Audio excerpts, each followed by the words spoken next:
Hi, I'm Tom Lynch, and you're in my studio. Well, I'm taking a minute, waiting for a painting to dry, so I can share with you something really important. Well, that really important element is the tool that you use. Of all the art elements that you might have, this is the most important, the brush that you select. And let me share with you how and why I made this selection. I selected Silver Brush Company, but their Renaissance brush. Whoa, what a difference. I have been out without a brush company for over 2 years.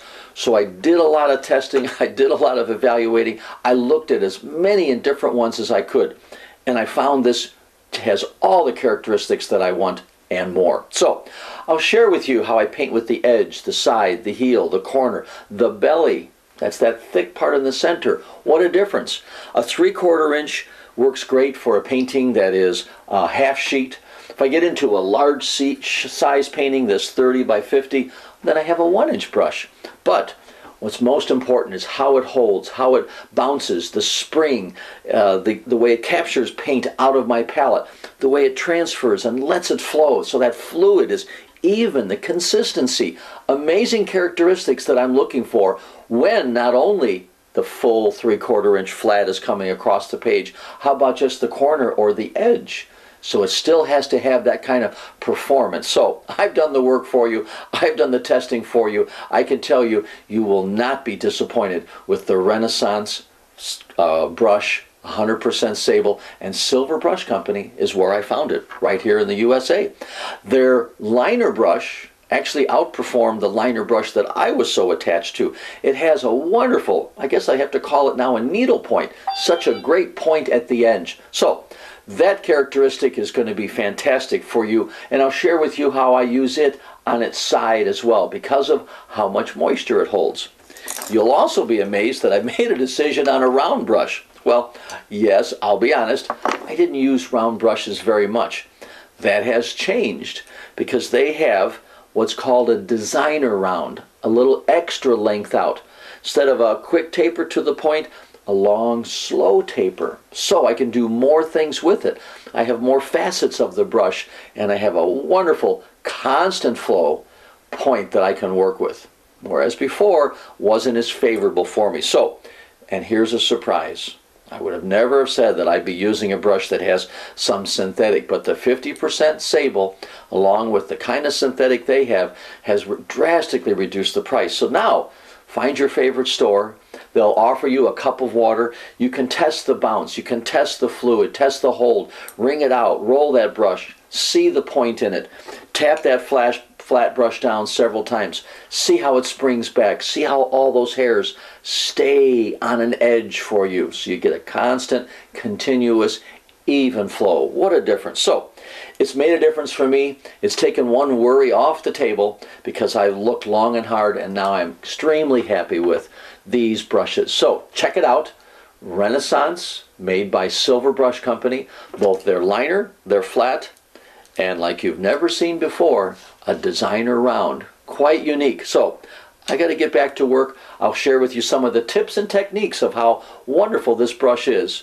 When you get to a store or you get to my class, you can borrow mine. It's waiting for you. Thanks for watching. See you in class soon. Bye.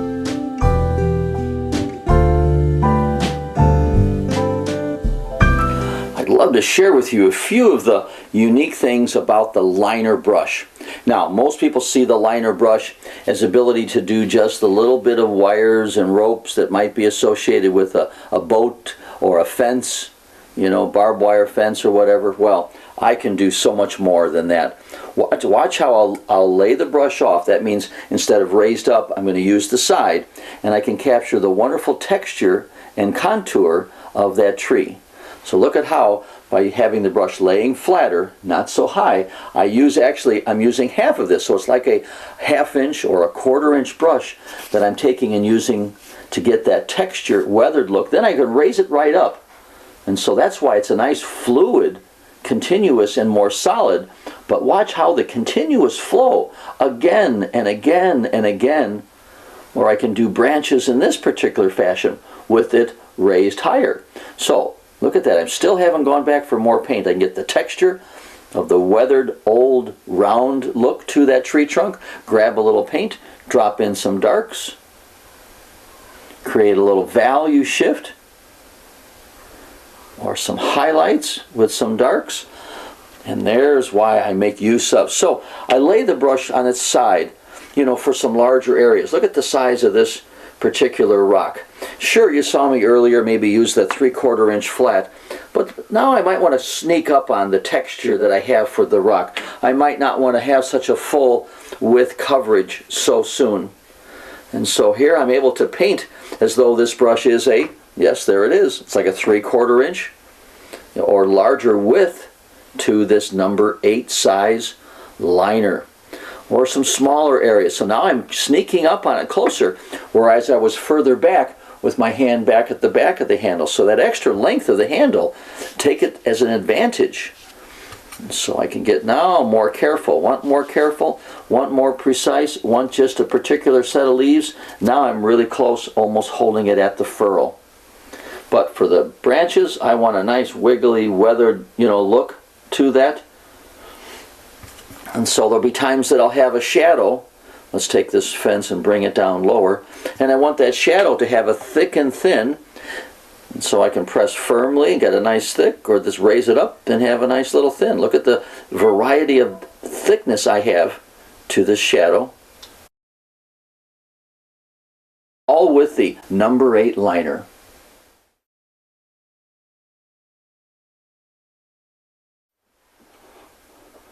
A few quick suggestions about this designer round. Take a look at that extra length out. What a wonderful point that comes to. The more gentle it arrives at the point, the better that point will last, and the sharper that point will be as well. So I can use this brush on its side. Look at how I can cover the whole width. This isn't exactly the color for a cactus, but look at how I get so much more. Now then, raise it up, and I can actually capture the little thorns, spikes that are on the side of the cactus. So the side of the brush can press, I can get a good width. So it's like having a flat brush for a moment. Now it's like having a round brush. And then here it's like having a rigger brush.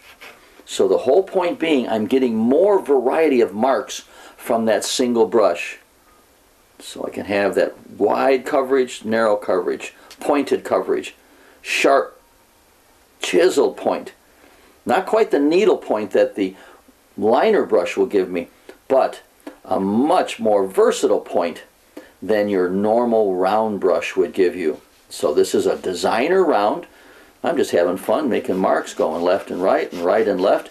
And the beauty, see, this has partial synthetic and 50% sable. And look at how I'm able to go again and again and again. I have done all of this and I haven't run out of paint.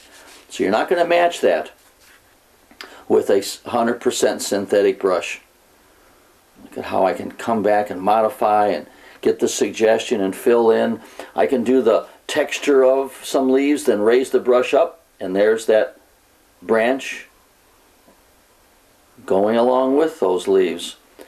Sideways scraping, now just a few dots. So the delicate little touch.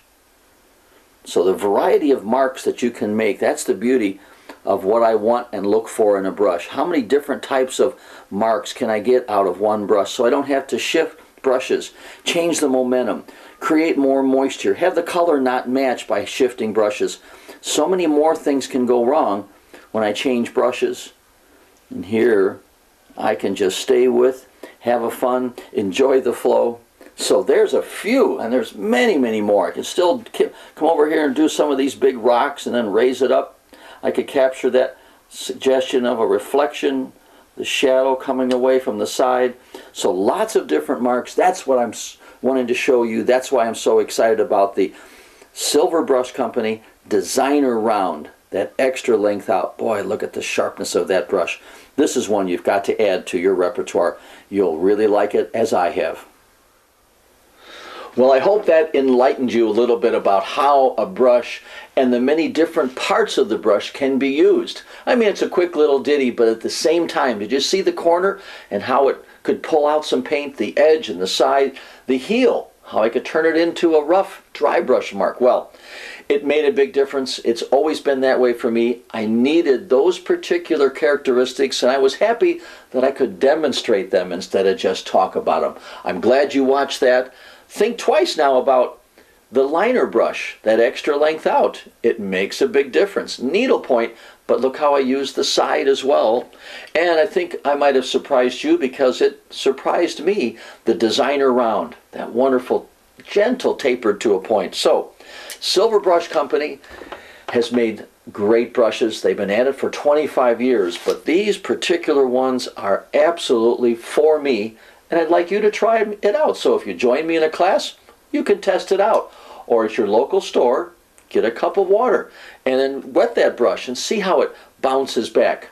That bounce is a big part of being in watercolor painting. So, enough talk. Grab your brushes, take a look, compare, and join me in a workshop. You can test these out as well. Thanks for watching. Bye for now.